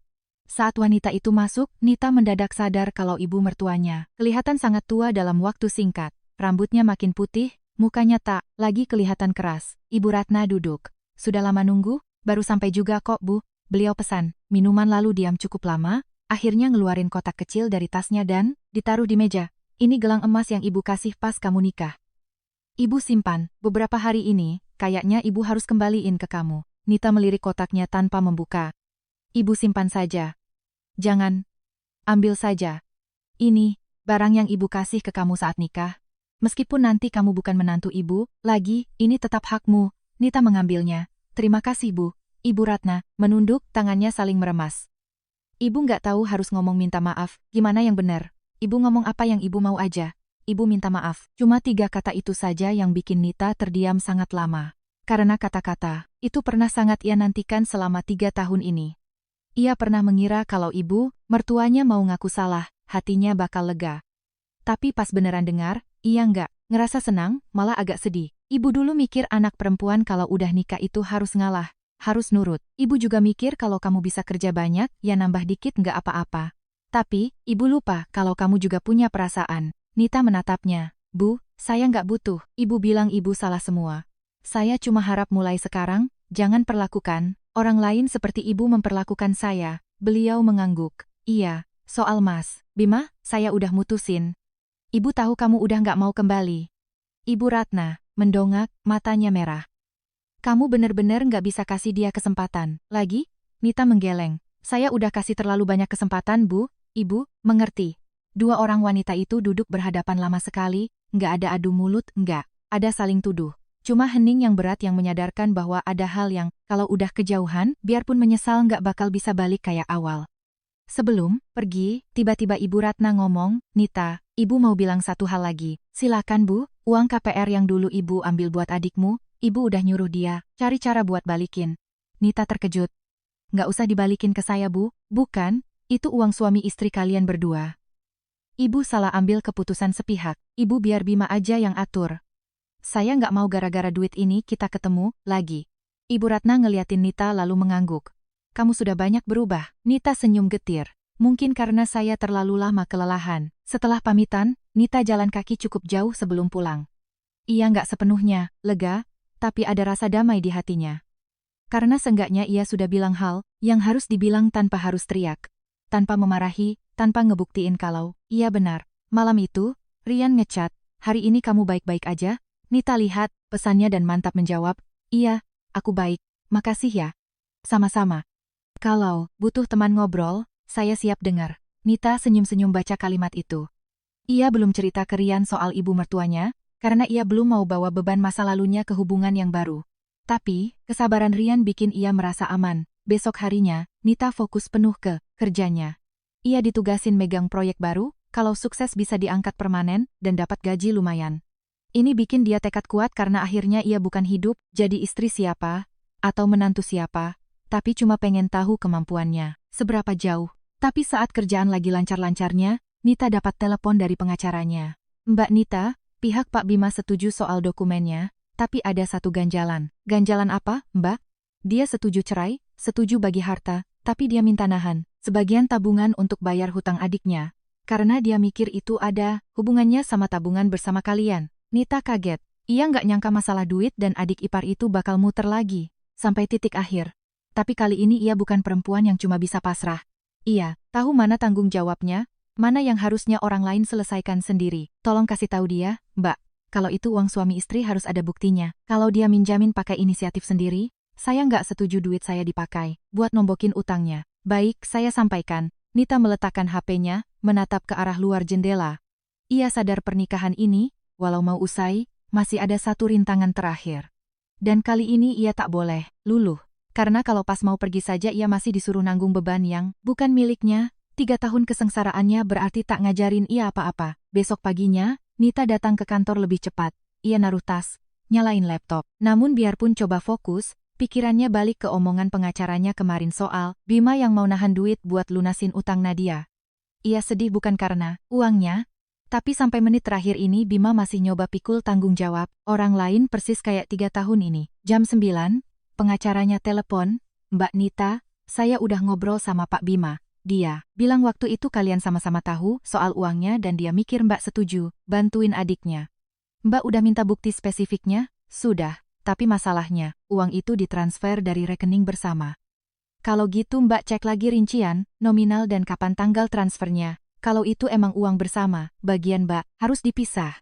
Kalau dia mau ngerelain bagiannya buat nutup utang, saya nggak akan melarang." "Baik, nanti saya cek." Nita menutup telepon dan membuka dokumen lama. Dulu ia kira kalau udah cerai, nggak bakal mau lihat angka-angka itu lagi. Tapi kini ia dengan tenang meriksanya. Ia tak mau rebutan, cuma mau semuanya transparan. Siangnya Bima menelepon. "Nita, aku udah dengar dari pengacara." "Iya, aku nggak mau ngerebut hakmu." "Terus kenapa Mas nyuruh nahan duitnya?" "Aku mikir Nadia lagi. Susah, kalau dipaksa bayar sekarang dia pasti bingung." Nita diam sesaat. "Mas, Bima, itu urusan Mas sama Nadia. Mas tahu kan dari sekarang Mas nggak bisa pakai uangku buat selesain urusan keluarga Mas." "Aku nggak bermaksud gitu." "Aku tahu, Mas nggak sengaja, tapi ini harus diperjelas." Bima menghela napas. "Biar aku yang beresin sendiri." "Makasih, Mas. Aku boleh nanya sesuatu? Silakan." "Kamu emang beneran udah nggak ada perasaan sama aku?" Nita ngeliat keluar jendela, terbayang waktu muda Bima, nungguin dia berjam-jam bawa kue kesukaan, janjin beli rumah yang ada balkonnya. Ia bukan nggak pernah bahagia, tapi kebahagiaan itu ketutup sama kepahitan. Tahun-tahun berikutnya, "Aku masih ingat hari-hari indah kita, Mas." "Berarti, kamu masih sayang aku?" "Sayang bukan berarti pengen balik hidup bareng, Mas." Bima terdiam. "Ada orang yang dulu kita cinta, tapi akhirnya harus berpisah. Bukan karena cinta habis, tapi karena pas bareng kita berdua malah jadi pribadi yang nggak baik." Bima tak berucap lagi. "Aku mengerti. Aku harap Mas beneran ngerti." Iya, telepon ditutup. Hati Nita sedih tapi tak gentar.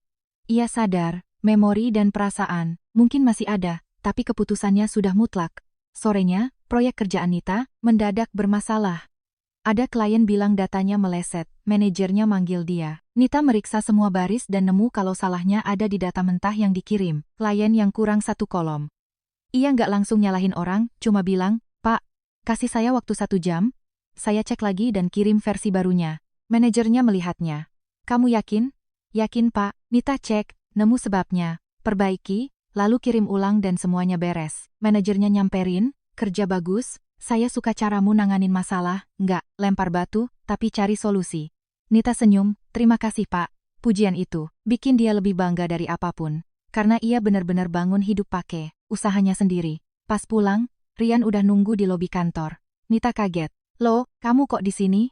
Rian senyum, "Sekalian jalan." Nita ngeliat Rian. "Jangan, bohong deh, kantor kamu kan bukan rute ke sini." Rian ketawa. "Oke, saya ngaku, saya emang mau ketemu kamu."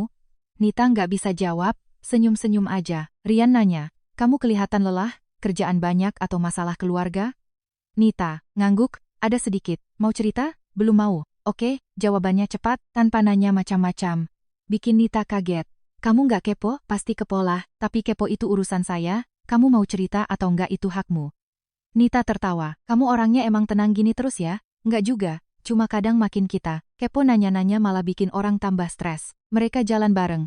"Mau makan apa?" "Terserah." Rian liatin dia, "Terserah." "Lagi?" "Oke, hari ini saya yang pilih." Mereka mampir ke warung sederhana. Nita ngerasa nyaman, karena Rian gak lebay sok romantis, gak nanya mantan, cuma cerita kerjaan. Terus pas Nita makannya dikit, dia diam-diam pesenin tambahan, kuah hangat. Pas bayar, Nita ngeluarin dompet. "Biar saya bayar bagianku." Rian gak nolak. "Boleh." Nita agak kaget. "Kamu gak rebutan bayar?" "Gak usah, kalau kamu mau bayar ya bayar aja. Menurut saya gak perlu ribut soal siapa yang traktir makan." Nita tertawa, "Kamu aneh ya." "Anehnya di mana?" "Di bagian, kamu nggak maksain gengsi kayak laki-laki pada umumnya." Rian liatin Nita, "Bagi saya, menghargai pilihan orang itu jauh lebih penting daripada sok jadi dermawan." Hati Nita menghangat lagi. Makin kenal, ia makin sadar Rian berharga bukan karena bunganya atau antar jemputnya, tapi karena Rian ngasih dia ruang untuk memilih. Habis makan, Rian nganter Nita sampai depan gang. "Nita, saya tahu kamu baru ngelewatin pernikahan yang berat, jadi saya nggak mau kamu ngerasa saya terburu-buru." "Maksudnya gimana?" "Maksud saya suka sama kamu, tapi kamu nggak usah buru-buru jawab. Juga nggak harus nganggap saya orang spesial saat ini juga. Kalau kamu nyaman, kita jalanin aja sebagai teman dulu." Nita terdiam lama, hatinya hangat. "Makasih ya, Rian." "Sama-sama." "Rian, iya, kamu orang pertama sejak sekian lama yang bikin aku ngerasa nggak perlu pura-pura kuat buat dihargai." Rian tersenyum, "Ya udah, kamu cukup jadi diri kamu sendiri." Nita turun, jalan bentar lalu muter balik, hati-hati di jalan. "Ya." Rian ngangguk. "Kamu juga." Malamnya Nita nyampe rumah. Bapak ibunya belum tidur. Ibu Sri nanya, "Kok pulangnya malam, pergi makan sama teman?" Ibu Sri nggak nanya siapa temannya, cuma senyum, "Udah kenyang?" "Ya udah istirahat." Nita masuk kamar, naruh tas, "Ada chat dari Rian, udah sampai rumah?" "Udah." "Kamu juga istirahat ya." Tak lama, ada pesan masuk lagi, tapi dari Bima. "Aku udah ngomong sama Nadia, aku bakal nanggung sendiri uang utangnya itu. Kamu nggak usah khawatir." Nita ngeliat layar HP-nya, nggak tahu harus senang atau sedih. Akhirnya ia cuma balas, "Makasih Mas, semoga kamu baik-baik aja." Bima tak membalas. Nita rebahan. Pas Ibu Sri ketuk pintu, "Boleh masuk Nduk?" "Masuk aja Bu." Ibu Sri duduk di ranjang. "Ada yang mau kamu obrolin sama Ibu?" Nita senyum, "Nggak ada apa-apa." "Kok Bu?" Ibu Sri menatapnya dengan lembut tapi jeli. "Jangan takut buat jatuh cinta lagi, tapi jangan juga buru-buru cinta cuma karena ada orang baik ke kamu." Nita kaget. "Ibu tahu ya?" Ibu Sri tertawa, "Ibu nggak perlu tahu siapa orangnya. Ibu cuma lihat anak ibu beberapa hari ini lebih sering senyum." Nita nunduk, mukanya panas. "Belum ada apa-apa kok Bu. Ibu tahu. Ibu cuma mau bilang, orang yang beneran sayang sama kamu, nggak bakal maksa kamu nukar ketenangan hatimu cuma buat nemenin mereka." Nita cuma nyender di bahu ibunya, hatinya plong.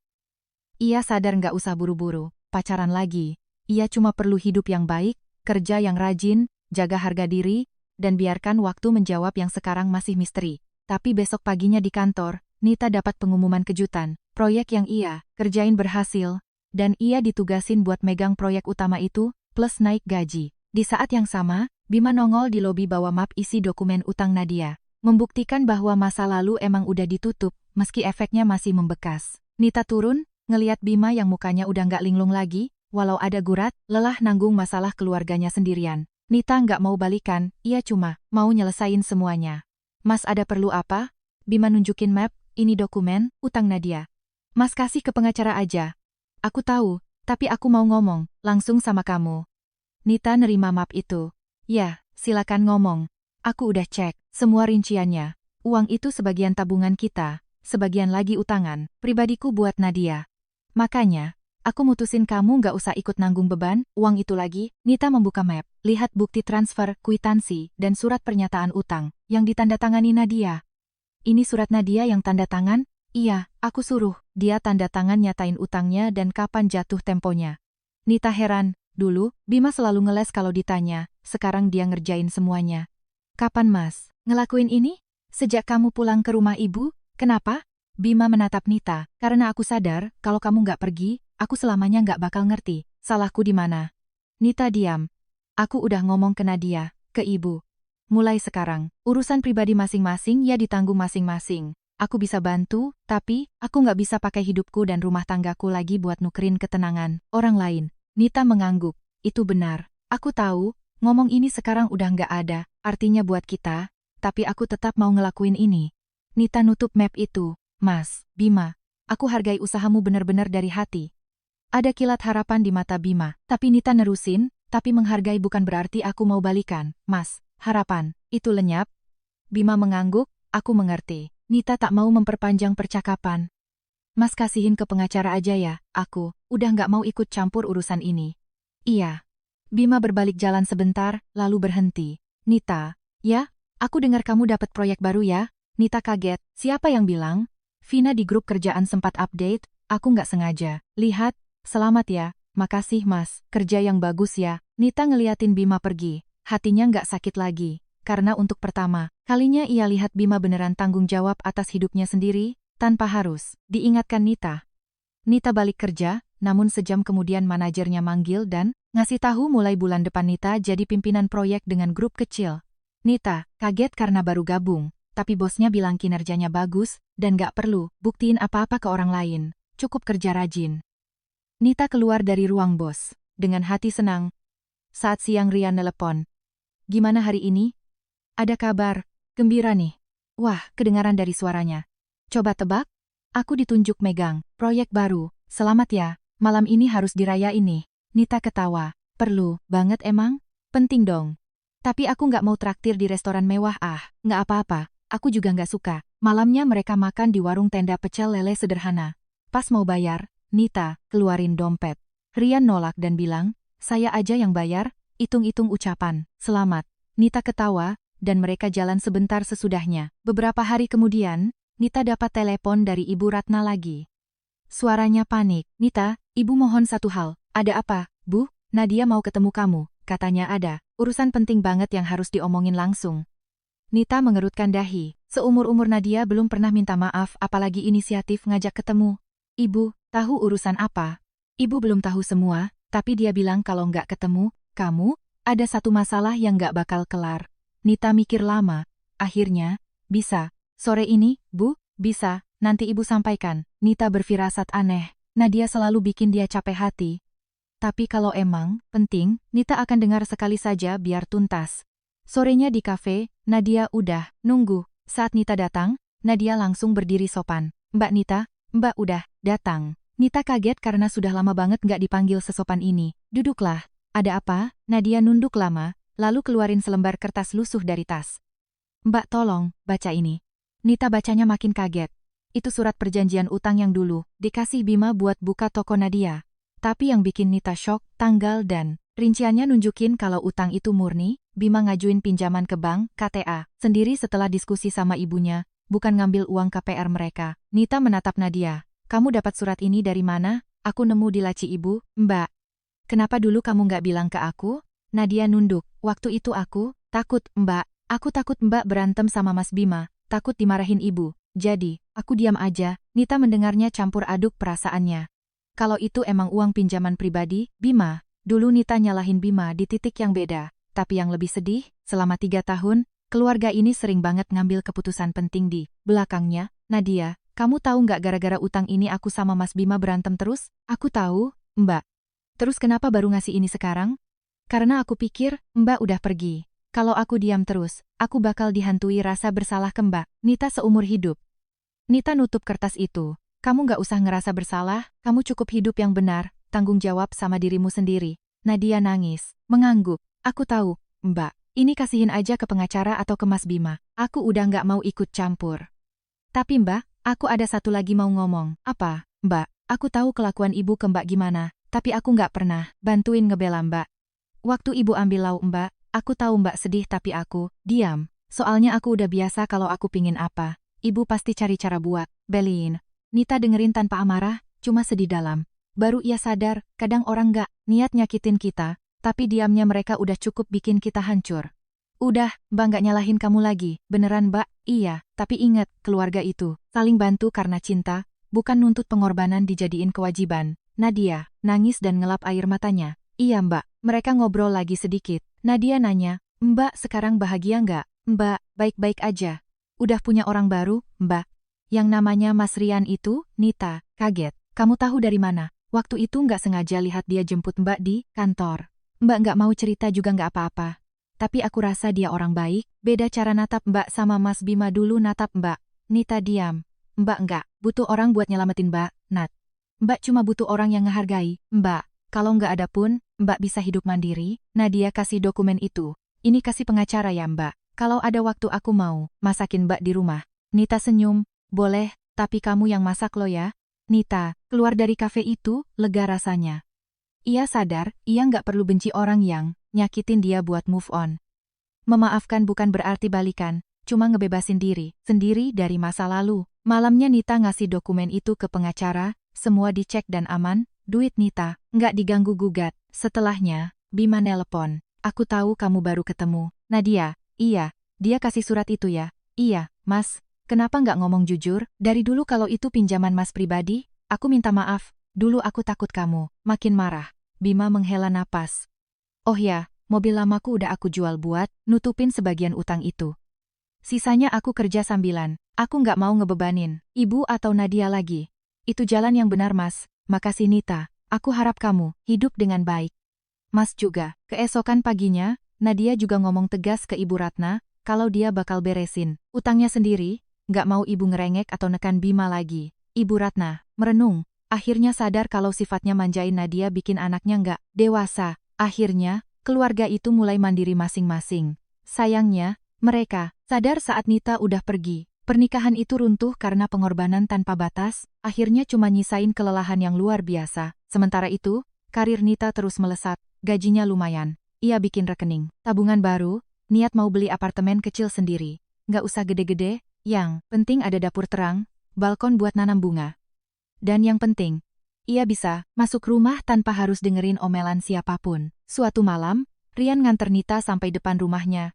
Nita, aku mau nanya sesuatu. Tanya aja. Kalau suatu hari aku mau lebih serius sama kamu takut nggak? Nita tertawa kecil, ada sedikit rasa takut sih. Kenapa? Karena dulu aku pikir nikah itu tempat di mana kita harus ngorbanin banyak hal, buat mertahanin seseorang. Sekarang aku baru ngerti, pernikahan itu tempat berdua buat saling jaga.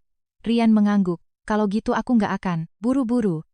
Nita menatapnya lama. Kamu nggak usah buru-buru, tapi kamu boleh tetap di sini. Rian tersenyum lebar.